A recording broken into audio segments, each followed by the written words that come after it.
I bet a lot of you are trying to watch this video because this one can be a little tricky until you really understand what's going on. Okay, they say, what other information do you need in order to prove the triangle's congruent using side angle side? So let's first take a look at what we've got.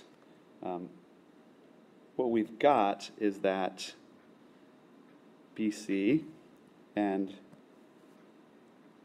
CD are congruent.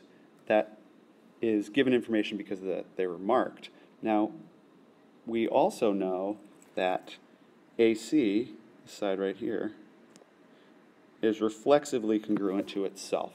So we've got two sides. They're asking us to identify what other information we have to prove using side angle side. So since it's side angle side, it needs to be the included angle, and that would be this angle right here. We need to prove that that's congruent to that, the red ones. So how do we do that? Well, if we check what their information is, they're telling us this. I'm going to just show what they're telling us, and then, or as our options. So BAC up here is congruent to DAC up here. That's not helpful to us because that's not the included angle between the two sides that we know. So it's not going to be A.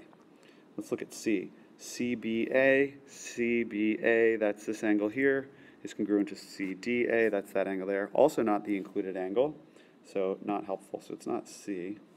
And side AC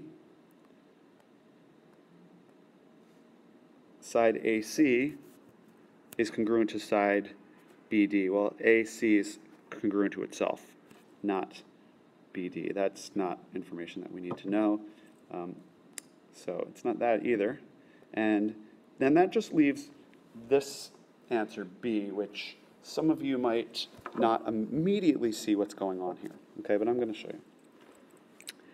We need those two angles to be congruent. What measure is this straight angle right here? That straight angle rotated around vertex C, that's 180 degrees of rotation. Okay, it's a straight angle. And so if we were to split it up into two angles that had to be the same measure because they're asking us that we need to identify that that is congruent to that.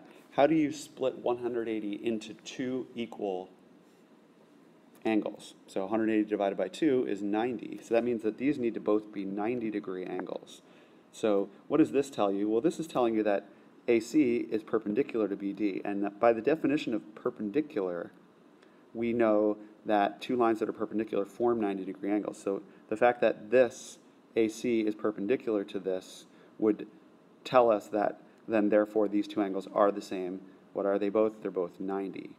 So that's what we want to know. We would want to know that AC was perpendicular to BD because they have to both be 90 in order to be the same if they're going to share that 180 degrees equally. And how do you make two 90-degree angles with two lines? You have them be perpendicular. So that's it.